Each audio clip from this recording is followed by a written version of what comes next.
મુક્તિબંધન ભાગ 2 ચેપ્ટર 52। જેને પોતે ઘર ત્યજી દેવાની આજ્ઞા આપવાના હતા એ પત્ની જાતે જ રાતોરાત ઘર ત્યજીને ચાલી જાય એ ઘટના આઈ એમ વિરાણી જેવા અહમવાદી ઈશ્વરભાઈ માટે અસહ્ય આઘાતસમી બની ગઈ। હું તને કાઢી મૂકું એ પહેલાં તું ચાલી કેમ ગઈ? એવા તત્કાલ પ્રત્યાઘાતની અસરમાં પત્નીએ લખેલો પત્ર પણ પૂરેપૂરો વાંચી લેવાના હોશકોશ રહ્યા ન હતા। મારા સંસારમાં અને મારા વેપારમાં ધાર્યું તો મારું જ થવું જોઈએ એવા અહંકાર પર પત્નીએ અણધાર્યો પ્રહાર કરી મગજને થીજવી દીધું હતું। મુઠ્ઠીમાં પત્નીના પત્રનો ડૂચો કરી દઈ ઈશ્વરભાઈએ પલંગમાં પડતું મૂક્યા પછી અડધા કલાકે ફરી ફોનની ઘંટડી રણકી, છતાં ક્યાંય સુધી એમના કાનના પડદાને સ્પર્શી નહીં। જોકે એ અસર ઘેરના ઇન્જેક્શન જેટલી જ રહી। ફોનની ઘંટડી મંદ અને પછી સતેજપણે સંભળાવા લાગી એટલે સફાળા બેઠા થઈ ગયા। ઘર છોડી ગયેલી પત્નીની ઘટનાનું સત્વર અનુસંધાન થયું હોય તેમ પહેલો વિચાર એ જ આવ્યો। રેલવે સ્ટેશન કે એરપોર્ટ પર પહોંચીને એણે જ ફોન જોડ્યો હશે। હું જાઉં છું એવું કહેવાને બહાને મારો પ્રતિભાવ જાણવાની પેરવી કરતી હશે। કદાચ હું એને સમજાવી મનાવી લઈને પાછી બોલાવીશ એવી એની ગણતરી હશે। છઠ ચારુડી 37 વર્ષ મારું પડખું સેવ્યું, છતાં તે મને પૂરો ઓળખ્યો નથી। હું જાઉં છું એમ કહે એટલે હું તને કહી દઈશ, જહન્નમમાં જા। પરંતુ હેલ્લોના જવાબમાં રિસીવરના સામે છેડેથી ગુડ મોર્નિંગ ઈશ્વરભાઈ સંભળાયું। ત્યાં જ એમની તરંગ લીલા કરોડિયાની ઝાડાની જેમ પીંખાઈ ગઈ। સાલો દેવદત્ત અત્યારે ક્યાંથી ફૂટી નીકળ્યો? શેઠજી, હું સહાર એરપોર્ટથી બોલું છું, અધીર અવાજે હીરો બોલતો હતો। રાત્રે આપનાથી છૂટા પડીને હું સીધો સબીનાને ઘેર પહોંચ્યો હતો।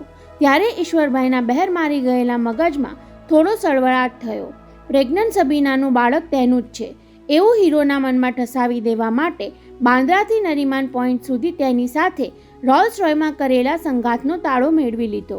આપ સાંભળો છો ને ઈશ્વરભાઈ? સામેથી હોકારો ન મળ્યો એટલે ખાતરી કરવા પૂછી લઈને હીરોએ ઉમેર્યું। અડધા કલાક પછી મેં ફોન લગાડ્યો હતો, પણ ઘણીવાર સુધી ઘંટડી વાગતી રહી ત્યારે મને થયું તમારી ઊંઘમાં ડિસ્ટર્બ થશે એટલે મેં ફોન બંધ કરી દીધેલો। હા, તમે બંધ કર્યો અને મેં ઊંચક્યો। ઈશ્વરભાઈ પરાણે બોલી ગયા। ખરેખર તો એમનું મગજ ફોનને કારણે ઉઠી ગયા પછી જે કાંઈ બની ગયું હતું એના વિચારોથી ઘેરાયેલું હતું। ઈશ્વરભાઈ સબીનાને ઘેર પહોંચ્યો એટલે તેના પિતાજી બલદેવ સહાનીએ કહ્યું કે આજે એ મોડી ઘેર આવવાની છે। ત્યારે મને થયું કે મને ટાળવા માટેની એ ચાલાકી હોવી જોઈએ। તેના પિતાને સંભળાવી દેવાનું મન થયું કે તમારી દીકરી પ્રેગ્નન્ટ છે અને એ મારા બાળકની માતા બનવાની છે। માનવામાં ન આવતું હોય તો જુઓ અમારો બંનેનો આ ફોટો। પરંતુ બાપને એવું કહેવાનો શું અર્થ? એટલે સબીનાની બંગલાની બહાર કાર પાર્ક કરીને હું તેની રાહ જોતો બેસી રહ્યો। 1 કલાક વીતી ગઈ ત્યારે મને ફાળ પડી કે સાલી સવારે જવાની છું એવું કહીને રાતની ફ્લાઇટમાં તો હોંગકોંગ ચાલી નહીં જવાની હોય ને। એટલે મેં ઘેર જઈને તેના ટ્રાવેલ્સ એજન્ટને ફોન કર્યો। તેની પાસેથી સિફતપૂર્વક જાણી લીધું કે સબીના કેથે પેસિફિકની સવારના 9:15 વાગ્યાની ફ્લાઇટમાં નીકળવાની છે।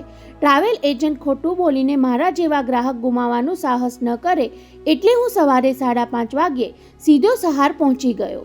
બેવકૂફ, આ રીતે માંડીને વાત કરવાને બદલે જલ્દી મૂળ વાત પર આવને એવું કહેવાની ઈચ્છા દબાવી દઈને ઈશ્વરભાઈએ ધીરજ રાખીને પૂછ્યું। પછી સહાર આવ્યા પછી મને જાણ થઈ કે ફ્લાઇટ અડધો કલાક મોડી છે એટલે તેની વાટ જોતા જોતા તમને પહેલીવાર ફોન જોડેલો। બીજી વાર શું કામ ફોન કર્યો એ બોલી નાખને હીરો હીરાલાલ। એ શબ્દોને હોઠ પરથી પાછા વાળી દઈ આ વખતે ઈશ્વરભાઈએ માત્ર હોકારો ભણ્યો। હમણાં જ મેં એને ઘેર ફોન કરીને પૂછ્યું તો જાણવા મળ્યું કે એ એરપોર્ટ આવવા નીકળી ચૂકી છે। હવે ગમે તે ઘડીએ આવી પહોંચશે। સાલી એ બાય ઇન્ડિયાની પ્રાઇમ મિનિસ્ટર છે કે હમણાં એરપોર્ટ પર આવી પહોંચશે એટલું કહેવા ખાતર મારી બગડી ચૂકેલી સવારે મને તું બોર કરી રહ્યો છે। હવે સતર્ક બની ગયેલા ઈશ્વરભાઈએ આવું બોલીને બાજી બગાડી નહીં નાખવા માટે નરમ અવાજે પૂછ્યું, એ એરપોર્ટ પર આવી પહોંચે પછી તમે શું કરવા ધારો છો હીરો? એ જ કહેવા તો આપને તકલીફ આપી। આગલી રાત્રે જેમના માર્ગદર્શન હેઠળ પોતે આ સાહસ ખેડી રહ્યો હતો એમના પર વટ પાડવાની ઢબે હીરો દેવદત્ત કહેવા લાગ્યો, હું એક ફોટોગ્રાફરને સાથે લઈ આવ્યો છું।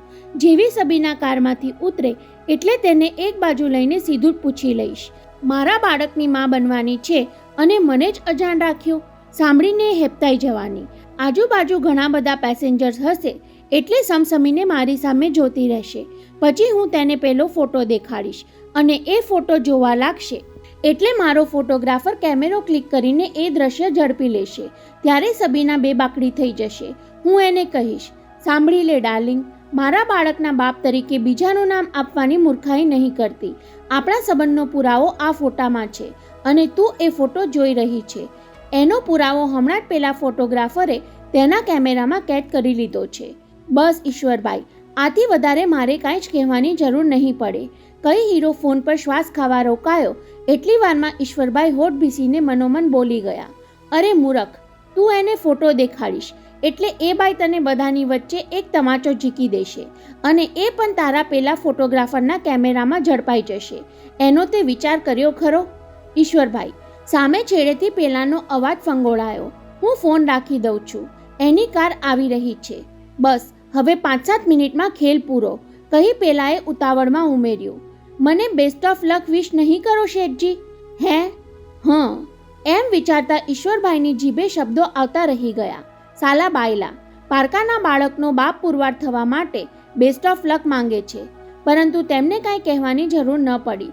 સામેથી ફોન મુકાઈ ગયો ત્યારે ઈશ્વરભાઈ મનોમન એ દ્રશ્ય વિચારવા લાગ્યા.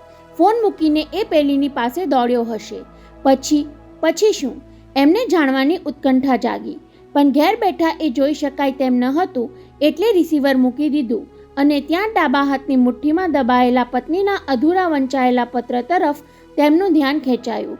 ચારુડીએ બીજું શું લખ્યું છે? વાંચું તો ખરો. જન્મતાના 7 કલાકમાં જ મૃત્યુ પામેલા પુત્રને યોગી દયાનંદજીના ગુરુજીની કૃપાથી નવજીવન મળ્યું એ વાત તમારા માનવામાં ન આવી એનું મને દુઃખ નથી. મેં પોતે નજરે જોયું, અનુભવ્યું ન હોત તો હું કોઈના કહેવાથી એ માનત નહીં. કોઈ અક્કલ વગરનો માણસ પણ આવું માને નહીં. એટલું કહીને તમે અટક્યા હોત તો મને જરાય દુઃખ ન થાત. પરંતુ તમે તો મારા ચરિત્ર પર આડ નાખ્યું. મારા બ્રહ્મચારી તપસ્વી ગુરુજીને તમે લંપટ કહ્યા. પ્રથમ તમારો નહીં પણ એ ગુરુજી થકી થયેલો પુત્ર છે અને હવે અમે ભેગા મળીને તેને તમારા પુત્રમાં ખપાવી દેવા માંગીએ છીએ એટલી હદે તમે બોલી ગયા. હવે તમે જ મને જવાબ આપો કે સંતાન પ્રાપ્તિ માટે ઝંખના કરતી કોઈ સ્ત્રી સંન્યાસીના સહવાસથી પુત્ર અવતરે તો તેને ગોદમાં લઈને ઘેર આવે કે પછી સંન્યાસીને સોંપી દે? ભગવા વસ્ત્ર ધારણ કરી સમાજની વચ્ચે રહેતા કોઈ સાધુ પોતાનું બાળક હોય તો પણ પોતાની સાથે રાખે ખરા? તમે એવું આડ મૂક્યું કે પ્રથમને તમારા પુત્ર તરીકે ખપાવી દઈ તેને તમારો વારસદાર બનાવી દેવાનું અમે કપટ કર્યું છે. તો હવે એ જવાબ આપો કે પ્રથમને તમારા પુત્ર તરીકે ખપાવી દેવા માટે હું 24 વર્ષ વાત શું કામ જોઉં? કલકત્તાથી તેને મુંબઈ લઈ આવી હોત તો એ ઈશ્વરલાલ વિરાણીના પુત્ર તરીકે જ ઉછર્યો હોત ને. હું ઘર છોડીને એટલા માટે નથી જઈ રહી કે સવારે ઉઠીને વડીલો અને સંતાનો સમક્ષ મારો ભાંડો ફોડવાની ધમકી આપી હતી. વડીલો અને સંતાનોની વચ્ચે ખુદ મારા જ પતિ મારા ચારિત્રના વસ્ત્રો ઉતારી મને ઉઘાડી કરે એના કરતાં સ્ત્રીને વધારે બેઆબરૂ કરે એવી વાત બીજી કઈ હોઈ શકે? અને ધારો કે સસુર, સાસુ, પુત્ર, પુત્રી કે પુત્રવધુમાં કોઈક એક એમ કહે કે હું સાચી છું તો તમે શું કરત? એવું કહેનાર નહીં તમે ઘરમાંથી હાંકી કાઢવા સિવાય બીજું શું કરી શકવાના હતા? આ ઘરમાં અગાઉ એકવાર એવું બની ચૂક્યું છે. સાસુજી રતનબા તેમના નાના પુત્રને થતા અન્યાયના વિરોધમાં આપણને છોડીને ચાલ્યા ગયા હતા. એવું ફરીવાર આ ઘરમાં મારે નહોતું થવા દેવું. અને ઘર છોડી જવાનું બીજું કારણ છે, પ્રથમ, જેને મેં 24 વર્ષ સુધી માતાના સુખથી વંચિત રાખ્યો, જેને મેં જન્મતાના 8મા કલાકે જ ત્યજી દીધો હતો, એ મને પાછો મળ્યો ત્યારે મા દીકરાની વચ્ચે તમે કાઢમીન ખડક બનીને ઊભા રહી ગયા. અરે, જેને લોકો વંદન કરતા હતા, જેની સાથે બેસીને પારકા મનની શાંતિ અનુભવતા અને જેની વાણીમાં વિદ્વતા સાથે મધુરતા વહેતી હોવાનું બીજા લોકો કહેતા હતા, એને નોકરોના હાથે ઘરમાંથી કાઢી મૂકવાનું કહેતા તમારી જીભ જરાય થોથવાઈ કેમ નહીં? ચમત્કારમાં માનવું ન માનવું એ દરેક માણસના મનની વાત છે, પરંતુ કોઈ સંન્યાસીને ઉતારી પાડવાનો હક તમને કોણે આપ્યો? મારા ગુરુના ગુરુજી કેટલા વિશ્વવિખ્યાત હતા એની તમને જાણ થાય એ માટે એમની આત્મકથાનું પુસ્તક મારા કબાટમાં રાખ્યું છે. સ્કૂલમાં તમે અંગ્રેજીમાં નપાસ થયા હોવા છતાં ગુજરાતી વાંચનનું પસંદ કરતા નથી, એટલે પ્રથમ પાસેથી એની અંગ્રેજી નકલ લઈ તમારા માટે રાખતી જાઉં છું. મન ખુલ્લું રાખીને પરમહંસ યોગાનંદજીની એ આત્મકથા વાંચશો તો તમને સમજાશે કે આપણને ન સમજાય કે બીજાને ન સમજાવી શકાય એવું જગતમાં ઘણું બનતું રહે છે. તમે માનો છો એમ એ લંપટ, ઢોંગી કે બનાવટી યોગી હોય તો મહાત્મા ગાંધીજી જેવા શુદ્ધ ચારિત્રના આગ્રહી તેમને પોતાના આશ્રમમાં નિમંત્રે ખરા? પુસ્તકમાં ગાંધીજી અને બીજા અનેક મહાનુભાવો સાથે તેમના ફોટા છપાયા છે. અમેરિકા જેવા ભૌતિકવાદી દેશમાં તેમના આધ્યાત્મ કેન્દ્રો પણ ચાલે છે. એ જાણીને કદાચ એમના વિશે વધુ જાણવાનું તમને મન થાય ખરું, કારણ કે આપણે વિદેશીઓની આંખે જોયેલું સાચું માનવા તરત તૈયાર થઈ જઈએ છીએ. અને છેલ્લે તમે મારા ચારિત્ર પર ચાપખા મારવામાં કંઈ જ બાકી રાખ્યું નથી. હવે એ કહો, પતિના ચારિત્રનો હિસાબ માંગવાનો પત્નીને કોઈ અધિકાર ખરો કે નહીં? મને ખબર છે આટલું વાંચીને તમે દાંત ભીસવાના. હું સામે હોત તો ત્રાડ પાડીને પૂછ્યું હોત, મારા ચારિત્રમાં તે શું એપ જોઈ? વૈભવ કંપનીની જાહેરાતમાં દેખાતી સુંદરીઓની સાથેના તમારા આડા સંબંધ તરફ હું ઈશારો કરત તો તમે વધુ જોરથી તાડુકી ઉઠત. એવું તો ગામ લોકો બોલ્યા કરે, પરંતુ જતાં જતાં હું તમારા એક આડા સંબંધના પુરાવાની ભેટ આપતી જાઉં છું. રેશમા રાય નામની મોડલને તો તમે ભૂલ્યા નહીં હો. અરે, તમે એના મોહમાં એટલી હદે અંધ બની ગયા હતા કે તમારી સાથેના સહશયનના એણે ફોટો પડાવી લીધા હતા, છતાં તમને એનું ભાન રહ્યું નહીં અને એ તમને બ્લેકમેલ કરવા તૈયાર થઈ ત્યારે મેં, હા, તમારી આ પત્નીએ મોં માંગી રકમ ચૂકવીને તેને ચૂપ કરી દીધી હતી. તમને યાદ હશે, એકવાર મારા હીરાના દાગીનાનો સેટ ખોવાઈ ગયાની મેં તમને જાણ કરેલી. એ વખતે હું તમારી પાસે ખોટું બોલી હતી. ખરેખર તો એ સેટ વેચીને તેમાંથી ઉપજેલા 15 લાખ રૂપિયા હું તેને આપી આવી હતી. તમારી પાસે ખોટું બોલવા બદલ કે તમને આ વાતથી અજાણ રાખવા બદલ તમે મને સજા કરવાનું વિચારો ખરા? એ રેશમા રાયને પૈસા ચૂકવીને તમારી સાથેના ફોટોગ્રાફ્સ, નેગેટિવ બધાનો કબજો લેવા તમારી આ પત્ની ગઈ ત્યારે એણે શું કહ્યું એ પણ જાણી લો. મિસિસ વિરાણી, તમારા ઉદ્યોગપતિ પતિને બેઆબરૂ થતાં બચાવી લેવા માટે આવું બધું કરવાને બદલે કોર્ટમાં આ બધા ફોટો દેખાડી ડિવોર્સ શું કામ નથી માંગી લેતા? તમારી આ ભલમનસાઈ તમને જ ભારે પડી જવાની. દરેક મોડલ પોતાની વાસનાનું રમકડું હોય એવું એ માને છે અને તમે જૂનવાણી નારીની જેમ પતિવ્રતા થવામાં તમારું ગૌરવ અનુભવો છો. તેને મેં ત્યારે કાંઈ જ જવાબ આપ્યો ન હતો, પણ અત્યારે હું કહું છું. આ મિસિસ વિરાણીને જોઈ લોકોને તમારા ચારિત્રની કાનીફૂસી કરતા મેં જોયા છે. અરે, અનેકવાર નનામા ફોન દ્વારા પણ મને તમારા પરાક્રમોની જાણ કરવામાં આવી છે, છતાં હું સહેતી રહી. શું કામ? મારે મારું કુટુંબ અખંડ રાખવું હતું. મારા સંતાનોને મોટા કરીને પરણાવવાની જવાબદારી પૂરી કરવી હતી અને એ પૂરી થઈ ગઈ ત્યાં તમે મને તમારી નજર સામેથી દૂર કરવાનું કહી દીધું અને હું ચાલી નીકળી. એ પણ મારે ખાતર નહીં, મારા તમારા એક પુત્રને ખાતર. હવે તમને તમારો સંસાર સોંપી દઈને જાઉં છું. કદાચ ફરી મળીએ ન મળીએ તો પણ હું તમારી પત્ની મટી જવાની નથી. તમે મારા વિશે ગમે એટલું બુરું બોલો, પણ હું કદાપી તમારું બુરું ઈચ્છીશ નહીં. બસ જતાં જતાં એટલી જ ભલામણ કરતી જાઉં છું. શરીરનું ધ્યાન રાખજો અને યાદ રાખજો કે પ્રથમની માતા હોવાનું મને ગૌરવ છે. એ જ ચારુના વિદાય વંદન. કાગળની બંને બાજુ લખાયેલો પત્ર ઈશ્વરભાઈને બે ધારી તલવારના પ્રહાર જેવો પીડાકારક લાગ્યો. એ મને આટલું બધું કહી ગઈ. રેશમા રાયના કિસ્સામાં હું આવો બેવકૂફ બની ગયો. ધક્કો લાગ્યો હોય તેમે સફાળા ઊભા થઈ ગયા. ગાલીચા પર પગ મૂકતી વખતે ખ્યાલ આવ્યો કે પગના તળિયામાં એલાર્મ ઘડિયાળનો કાચ ભોંકાયાનો જખમ થયો છે. છતાં ઉતાવળી ચાલી પત્નીના બેડરૂમમાં પહોંચ્યા. કબાટ ઉગાડતા જ સામે પડેલા 2 પેકેટ પર નજર ગઈ. પ્લાસ્ટિકમાં વીંટાયેલા બંને પેકેટ લઈ એ પોતાના બેડરૂમમાં જવા માટે વળ્યા, પણ અધીરાઈ એટલી હતી કે નજીકમાં પત્નીના પલંગ પર જઈને બેસી ગયા. હમણાં ઘરના સૌ ઉઠશે, એ પહેલાં બધું જોઈ લઈને ઠેકાણે પાડી દઉં. પહેલું પેકેટ ખોલ્યું તો એમાંથી જોકીના શૂઝની જોડી અને 2 ઓડિયો કેસેટ નીકળી. સાથે જોકી જીમીની બહેન ડોલીએ નિરાલી પર લખેલો પત્ર હતો અને સૌથી નીચે એક કાગળ પર પત્નીના હસ્તાક્ષરમાં લખેલા 3 વાક્યો હતા. તમારા કબાટમાંથી મેં જ આ ચોર્યું હતું. એનો હિસાબ તો તમારી દીકરી તમારી સાથે સમજી ચૂકી છે. હવે તમારે એનું જે કરવું હોય તે કરજો. છઠ. એ પેકેટને એક તરફ ફગાવતા ઈશ્વરભાઈ અણગમા સાથે બબડ્યા, સાલા બધા જ મારી સાથે હિસાબ ચૂકતે કરવા બેઠા છે. તરત જ તેમણે બીજું પેકેટ હાથમાં લીધું, પ્લાસ્ટિકના કવરમાંથી બહાર કાઢ્યું તો વૈભવ ગ્રુપ ઓફ કંપનીનું ફોલ્ડર દેખાયું, જેના પર સ્ટ્રિક્ટલી પર્સનલ એન્ડ કોન્ફિડેન્શિયલનું લેબલ હતું. જેવું ફોલ્ડર ઊંચું કરીને ખોલ્યું કે 8-10 રંગીન ફોટા સરકીને તેમના ખોળામાં પડ્યા અને જાણે ઝેરી સર્પોએ હુમલો કર્યો હોય તેમે છડી પડ્યા. રેશમા રાય સાથેની પ્રણય ક્રીડાના એ પ્રત્યેક ફોટોમાં પોતાની આબરૂ લૂંટાઈ રહી હોય એટલી હદે હચમચી ગયા ઉદ્યોગપતિ આઈ.એમ. વિરાણી. ખરેખર તો એ વખતે એમણે પેલી મોડેલની આબરૂ લૂંટવાનો ગુમાની આનંદ માણ્યો હતો, પણ એ સાલીએ મને આવી અવસ્થામાં ઝડપી લેવાનું કપટ કર્યું. એવા આક્રોશથી તેમના જડબા ભીસાયા. ના, પોતે ટ્રીક ફોટોગ્રાફીથી સબીના દેવદત્તને જોડી દીધા હતા. એવી કોઈ તરકીબ એમાં ન હતી. આ તો કરોડપતિ ઉદ્યોગપતિને બ્લેકમેલ કરવાની સીધી સાદી તરકીબ હતી. ત્યાં કોઈ હાજર ન હતું, છતાં તેમણે આજુબાજુ જોયું. પછી દાંત પીસીને બંને હાથે એક પછી એક ફોટો ફાડવા લાગ્યા. ત્યારે મન પર સવાર થયેલો ભય થોડો હળવો થયો. ફોટાની ઝીણી ઝીણી કાપલીઓ ખોબામાં લઈ બાથરૂમમાં ધસી ગયા. જાજરૂના કમોડમાં પધરાવી દઈ ફ્લશની ટાંકીનું હેન્ડલ ગુમાવી પાણીના ધોરિયા સાથે પોતાની પાપ લીલાને વહાવી દીધી. ત્યારે નિરાશ થઈ, પરંતુ ફોલ્ડરમાં ફોટો સાથે નીકળેલો પેલી રેશમાનો કાગળ વાંચવાનો હજુ બાકી હતો. ટાઈપ કરેલા પત્રનું સંબોધન વાંચીને જ ઈશ્વરભાઈ અકળાઈ ગયા. My dear boss.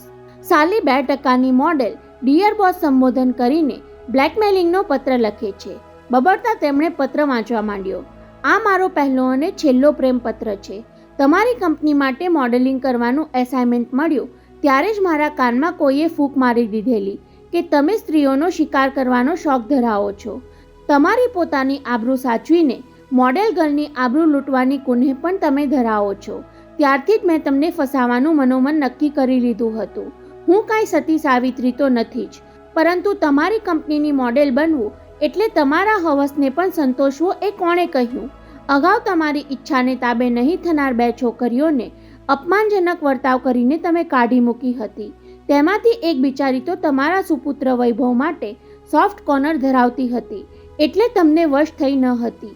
એ વખતે તમે વચ્ચે ન પડ્યા હોત તો એ મિનાલી કદાચ આજે તમારી પુત્રવધુ બની ગઈ હોત.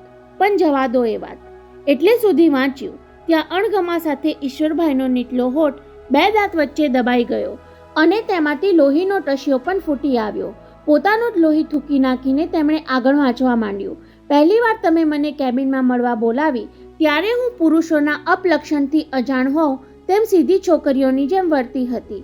ત્યારે તમને થયું હશે કે નિર્દોષ દેખાતી આ હરણીનો શિકાર કરવાની મજા આવશે.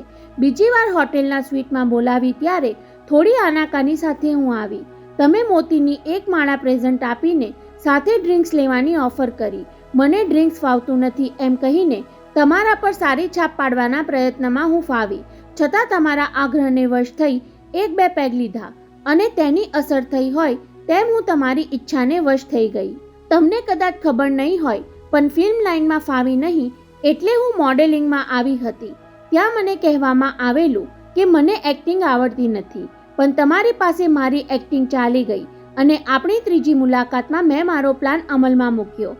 હોટલ સ્વીટના રૂમમાં કેમેરા ગોઠવવાની સગવડ કરી આપવા માટે 25,000માં ત્યાંના એક માણસને સાધી લીધો. મને ફોટોગ્રાફી આવડે છે એની તો તમને ક્યાંથી ખબર હોય? ઓટોમેટિક કેમેરામાં એવી સગવડ હતી કે એકવાર ચાલુ થયા પછી સતત ફોટા ઝડપાતા રહે.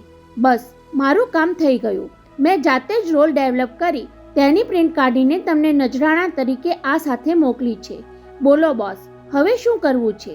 સાલી મને પૂછે છે કે હવે શું કરવું છે. ઈશ્વરભાઈએ દાજ કાઢીને વાંચવાનું ચાલુ રાખ્યું.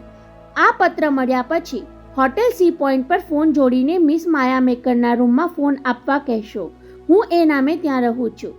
અલબત્ત એનું બિલ તો તમારે જ ભોગવવાનું આવશે.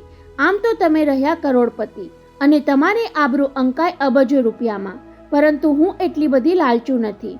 દેશ છોડીને જઈ શકું અને પરદેશમાં ઠરીઠામ થઈ શકું એથી વધારે અપેક્ષા મેં રાખી નથી. આટલું વાંચીને તમે મારો નિકાલ કરી નાખવાનું વિચારવા લાગ્યા હોય તો એવી તકલીફ ન લેશો. મને કોઈ ઈજા થાય કે મારો જાન જાય તો તમારી આબરૂના ધજાગરા થાય એવો બંદોબસ્ત મેં કરી રાખ્યો છે. ગુડ મોર્નિંગ પેપરને આવો ચાન્સ આપવો કે નહીં એ તમારે જ નક્કી કરવાનું છે. Bye bye boss. એ શબ્દો સાથે પત્ર પૂરો કરી નીચે તાજા કલમની ટાંગ પણ મારી હતી. સોદો પાકો થતાં જ તમને આની નેગેટિવ મળી જશે એની ખાતરી રાખજો. અમે તમારા જેવાની આબરૂ લૂંટાવા દઈએ પણ ઈમાન તો અંગબંધ રાખીએ જ છીએ. સમજી ગયા ને? સાલી પાછી પૂછે છે, સમજી ગયા ને? ઈશ્વરભાઈ થોડી વાર તો એવા જ ભ્રમમાં રહ્યા કે જાણે આ પત્ર હમણાં જ પેલીએ મોકલ્યો હોય અને તેની સાથે સોદો પતાવવાનો બાકી હોય. પછી પત્રના મથાળે લખેલી 3 વર્ષ પહેલાંની તારીખ વાંચી ત્યારે ભાન થયું કે આ આપત્તિમાંથી તો પત્નીએ પોતાને ક્યારનો ઉગારી લીધો હતો. હવે ભય કઈ વાતનો. હળવા થઈને તેમણે પત્ર ફાડી નાખીને ઝીણી ઝીણી કરચો કરી નાખી. પછી અગાઉની જેમ બાથરૂમમાં જઈ તેને ફ્લશમાં વહાવી દેવાનું પુનરાવર્તન કર્યું. પણ એમ કરતાં કરતાં તેમને ખ્યાલ આવ્યો કે ફોટાની નેગેટિવ તો હાથ લાગી નહીં. તરત દોડીને પાછા ફર્યા. ફોલ્ડર ઉઘાડીને તેના ખાના ફંફોસ્યા પણ અંદરથી કંઈ હાથ લાગ્યું નહીં. નીચે પડી ગઈ હશે એમ માની આજુબાજુ જોયું તો પણ કાંઈ મળ્યું નહીં. અને ત્યારે અચાનક એમના પેડુમાં દુખાવો ઉપડ્યો. ડાબા પડખા પર હાથ દબાવવા જતાં જ તેમનાથી રાડ નંખાઈ ગઈ. ઓ બાપ રે! અસહ્ય પીડાથી પત્નીના પલંગ પર જ તેમને બેવડ વળી જવું પડ્યું. ઘડીભર તેમને પત્ની યાદ આવી ગઈ. આવું કંઈક થતું ત્યારે ચારુબહેન વાંસો પસવારીને પૂછતા, બહુ દુખે છે ઈશ્વર? અને એ સાવ સ્વાભાવિક પૂરછામાં પણ પીડાની માત્રા ઓછી થઈ જતી. અત્યારે એ હાજર હોત તો? એવું ક્ષણવાર માટે થયું પણ તરત જ આ વિચારને નબળાઈ ગણીને ફગાવી દીધો. છટ! એના વગર મારું શું બગડી જવાનું હતું? ત્યાં બારણા પર ટકોરા પડતા સંભળાયા. પછી સાદ પણ સંભળાયો. ડેડી, દરવાજો ઉઘાડો તો. એ અવાજ પુત્રવધુ રાજલક્ષ્મીનો હતો. રાજે તેમના બેડરૂમના દ્વાર ખખડાવતી હતી અને પોતે અહીં પત્નીના શયનખંડમાં પડ્યા હતા. ડેડી, તમે જાગો છો? હવે ઉઠ્યા વગર ચાલે તેમ ન હતું, પરંતુ બારણું ઉઘાડતા પહેલા પોતે સ્વસ્થ થઈ જવાનું હતું. ચોકે જીમીવાળા શૂઝનું પેકેટ ઠેકાણે મૂકી દેવાનું હતું અને પેલી નેગેટિવ ક્યાં ગઈ? રેશમારાય સાથેના બીભત્સ દ્રશ્યોની નેગેટિવ. અને તેમના અહંકારના નાગે શંકાની ફેણ ઊંચી કરીને તર્કનો ફૂફાડો માર્યો. કદાચ ચારુડી જ નેગેટિવ સાથે લઈ ગઈ હશે. ફોલ્ડરમાં ફોટા અને પેલીનો કાગળ મારે હવાલે કરી બ્લેકમેલમાંથી મને ઉગારી લીધાનો ઉપકાર મારે માથે ચડાવી નેગેટિવ પોતાની સાથે લઈ ગઈ. હવે સમજાય છે એનું કપટ. આ નેગેટિવના જોરે ભવિષ્યમાં એ મને બ્લેકમેલ કરવા માંગતી હશે. મને કહેશે, તમે પ્રથમને પુત્ર તરીકે સ્વીકારવા તૈયાર હો તો તમારી શરમ લીલાનો એ પુરાવો તમને પાછો આપી દઉં. આ રીતે મારા અને તમારા બંનેના પાપનો છેદ ઉડી જાય. બોલો, સોદો મંજૂર છે? ઈશ્વરભાઈને પડખામાં કિડનીનો દુખાવો ઉપડ્યો હતો અને મનમાં પત્ની પ્રત્યેના દ્વેષનું દર્દ ઉપડ્યું હતું. પરંતુ બીજી વ્યક્તિ પ્રત્યેનો રોષ ઘૂંટાયા કરવાથી પોતાના દોષની બાદબાકી થઈ જતી નથી એ વાત તેમને કોણ સમજાવે? ડેડી, દરવાજો કેમ ઉઘાડતા નથી? એ સાદ નિરાલીનો હતો. ઈશ્વરભાઈને થયું કે ખોટા સમયે ખોટા તર્ક કરવામાં પોતે મોડા પડ્યા હતા. રાજલક્ષ્મી નિરાલીને જગાડી લાવી હતી. મેં નકામી હોહા કરાવી મૂકી. ખોલું છું. જોર આજમાવીને તેમણે જવાબ આપવાનો પ્રયત્ન કર્યો પણ તેમાં દુખાવો વકરી ગયો. એ પરાણે બેઠા થયા. પલંગ પર હતું એને આગુ પાછું કરવા ગયા તેમાં એક પુસ્તક હાથમાં આવ્યું. એ અવસ્થામાં પણ તેના પર નજર કર્યા વિના રહી શક્યા નહીં. પુસ્તકનું શીર્ષક હતું ઓટોબાયોગ્રાફી ઓફ યોગી. ઓહ, આ તો ચારુએ પત્રમાં લખ્યું હતું એ યોગીની આત્મકથા. પુસ્તકના પૂઠા પર છપાયેલા યોગીના ફોટાએ ઘડીભર તેમની દ્રષ્ટિને જકડી લીધી. ખભા સુધીના લાંબા વાળ, પહોળું કપાળ, ભરાવદાર મુખ અને મોટી આંખોની જકડી લેતી દ્રષ્ટિ. છટ! હું એમ તેનાથી હિપ્નોટાઇઝ નહીં થાઉં. બબડતા તેમણે પુસ્તકને દૂર ફગાવી દીધું. ડાબા હાથ પર પેડું દબાવીને વાંકા વાંકા ચાલતા એ પોતાના બેડરૂમમાં પહોંચ્યા. વચ્ચે ઊંકારા સાથે ઉઘાડું છું બોલતા પલંગ પાસે પહોંચીને પડતું મૂક્યું. પછી પલંગ સાથે જોડેલી સ્વિચ દાબીને દરવાજો અનલોક કર્યો અને બીજી જ ઘડીએ નિરાલી સાથે સિદ્ધાર્થ તથા રાજલક્ષ્મી અંદર ધસી આવ્યા. મમ્મી ક્યાં ચાલી ગઈ ડેડી? નિરાલી ઊંચા અવાજે પૂછતી પિતાને તાકવા લાગી. એ કહેવા જતા હતા કે મને શું ખબર, પણ પાછળ ઊભેલી રાજલક્ષ્મીના હાથમાં કાગળ જોઈને તેમણે અજાણ્યા થવાનો વ્યૂહ ટાળ્યો. ડેડી મારા બેડરૂમનો દરવાજો ઉઘાડ્યો ત્યારે તેના હેન્ડલમાં આ કાગળ ભરાવેલો હતો. અગાઉ મમ્મી સવારે ફરવા જતા ત્યારે રસોઈને લગતી કંઈક સૂચના હોય તો આ રીતે ચિઠ્ઠીમાં લખીને બારણામાં ભેરવી જતા, પરંતુ આમાં તો માનવામાં ન આવે એવું લખ્યું છે. શું ઈશ્વરભાઈને થયું કે પત્ની જતા જતા પણ ઢંઢેરો પીટતી ગઈ. પહેલાં જાણી લેવું જોઈએ કે એણે શું બફાટ કર્યો છે. એટલે કહ્યું, શું લખ્યું છે, વાંચો તો ખરા. ચિરંજીવી રાજલક્ષ્મી. નિરાલીના લગ્ન પછી આમ પણ હું સંસારની માયાજાળમાંથી છૂટવાનું વિચારતી હતી. તેમાં વૈભવ હાથ તાળી દઈને ચાલ્યો ગયો. વાંચતા વાંચતા રાજી ગળગળી થઈ ગઈ એટલે નિરાલીએ તેના હાથમાંથી કાગળ સેરવી લઈ આગળ વાંચવા માંડ્યું. તમને સૌને અગાઉથી કહ્યા વગર જઈ રહી છું, એટલા માટે કે કહીને જવા માટે મારા પગ ઉપડત નહીં. ઘરનો વ્યવહાર તમને સોંપતી જાઉં છું. મારા નામે સેફ ડિપોઝિટ વોલ્ટમાં 3 ખાના છે. તેની ચાવીઓ પૂજાના કબાટમાં રાખી છે. એકમાં તારા સસરાની સહી છે, બીજામાં સિદ્ધુની અને ત્રીજામાં તારી સહી છે. એટલે તમે ખાના ખોલીને અંદરની ચીજ વસ્તુઓ લઈ લેજો અથવા તેમાંથી મારું નામ કઢાવી નાખજો. માત્ર કન્યાદાનમાં મને પિયર તરફથી મળેલો સોનાના દાગીનાનો એક સેટ હું સાથે લઈ જાઉં છું. એક દિવસ તો મારે આ બધું છોડીને ચાલ્યા જવાનું જ હતું ને, એટલે અત્યારથી જ માયા છોડી દેવી સારી. તમારા સૌ માટે હું અચાનક ચાલી નીકળી, પણ બહારના લોકોને એની ક્યાં ખબર પડવાની છે. પૂછે એને એમ કહેજો કે વૈભવના બનાવ પછી મનની શાતા માટે પિયર ગઈ છું. વાર્તા નિરાલીના કંઠે ડૂમો ભરાવા લાગ્યો એટલે ગળું ખંખેરવું પડ્યું. રાજલક્ષ્મી, હવે તો આ ઘરમાં બીજી પુત્રવધુ આવવાની કોઈ આશા જ રહી નથી, માટે તમારે જ ઘર અને વ્યવહારનો ભાર ઉપાડી લેવો પડશે. નિરાલીને હોંગકોંગ વિદાય કરો ત્યારે બાજીને પૂછીને કરવો ઘટે એ વ્યવહાર કરજો. આટલું વંચાયું ત્યાર પહેલાં રતનબા અને મોતીલાલ માસ્તર પણ પાછળ આવીને ઊભા રહી ગયા હતા. બાને સમજાવજો કે મારી ગેરહાજરીમાં હવે વિરામભીલામાં જ રહી જાય. તમે બાપુજીનું કહ્યું કરજો. તમારા સસરાને કિડનીનો દુખાવો રહે છે, એ માટે ડૉક્ટરને પૂછી જરૂરી ટ્રીટમેન્ટ લેવા માટે દબાણ કરજો. પત્નીનું ન માનનારા પતિ પોતાની પુત્રવધૂનું કહ્યું જલ્દી માની જતા હોય છે. વૈભવની ગેરહાજરીને કારણે સિદ્ધાર્થના માથા પર ધંધાનો બોજો વધી જશે. ગૌરવ દાદીમાને યાદ કરે તો ગમે તેમ કહીને પટાવી લેજો. તારી બીજી સુવાવડ વખતે હું હાજર નહીં હોઉં, પણ રતનબા અને સારિકા કાકી હશે એટલે વાંધો નહીં આવે. હું હવે નથી એમ જ માનીને બધો વ્યવહાર ચલાવવાનો અને મને મળવા માટે કલકત્તા દોડી આવવાની કે ટેલિફોન કરવાની ચેષ્ટા કોઈ જ કરતા નહીં. મને મારી રીતે શાંતિથી જીવવા દેજો એવું 2 હાથ જોડીને તમને સૌને વિનવું છું. બોલ્યું ચાલ્યું માફ કરજો અને સૌ સુખી થજો. એ જ તમારી સાસુની શુભાશીષ. પત્ર પૂરો વંચાઈ રહ્યો. થોડીવાર સૌ સ્તબ્ધ બનીને ઈશ્વરભાઈને તાકતા રહ્યા. નિરાલીએ ગળા સુધી આવેલા ડુસકાને પાછું વાળી લીધું, પછી ખોખારો ખાઈને પૂછ્યું, ડેડી તમે ચૂપ કેમ છો? એની પૂંછામાં ધાર હતી. મમ્મીએ ઘર છોડીને કેમ ચાલ્યા જવું પડ્યું? પેડુએ એક હાથ દાબેલો હતો, પણ હાથ દબાવવાથી દર્દ દબાઈ જતું નથી. એ તો સામું જોર કરીને વધારે પીડા આપતું હતું. તમારે સવાલો પૂછવા છે, પણ હું 1 કલાકથી પેડું પર હાથ દાબીને પડ્યો છું. બાથરૂમમાંથી માંડ પલંગ પર પહોંચ્યો, છતાં તમારામાંથી કોઈએ મારા હાલ પૂછવાની એ પડી નથી. કહેતા પીડાથી કણસતા ઈશ્વરભાઈએ બરાડો પાડીને ઉહકાર કર્યો, ઓય માં, હવે સહન થતું નથી. અને રતનબા તરત જ તેમની પાસે પહોંચી ગયા. પુત્રના બળે હાથ ફેરવવા લાગ્યા. એટલી વારમાં હું ડૉક્ટરને ફોન કરું છું, કહેતા સિદ્ધાર્થે રિસીવર ઉંચક્યું. રાજલક્ષ્મી દોડીને પાણીનો ગ્લાસ લઈ આવી, પરંતુ નિરાલી કે મોતી બાપા જરાય હલ્યા ચલ્યા વિના પહેલાંની જેમ જ તાકતા રહ્યા. ડેડી, ડૉક્ટર હમણાં જ આવી પહોંચે છે. સિદ્ધાર્થે ફોન મૂકીને જાણ કરી. એ કહેતા હતા કે વિરાણી શેઠને ઘણીવાર કહ્યું, ધ્યાન નહીં રાખો તો દર્દ આગળ જતાં બહુ ઉપાધિ કરાવશે. ડૉક્ટર તો એમ પણ બોલી ગયા કે આ વખતે એમને હોસ્પિટલમાં જ લઈ જવા પડશે. મારે હોસ્પિટલમાં નથી જવું. દર્દ સહી લેવા માટે બળપૂર્વક આંખો મીચી રાખીને એ બોલતા હતા.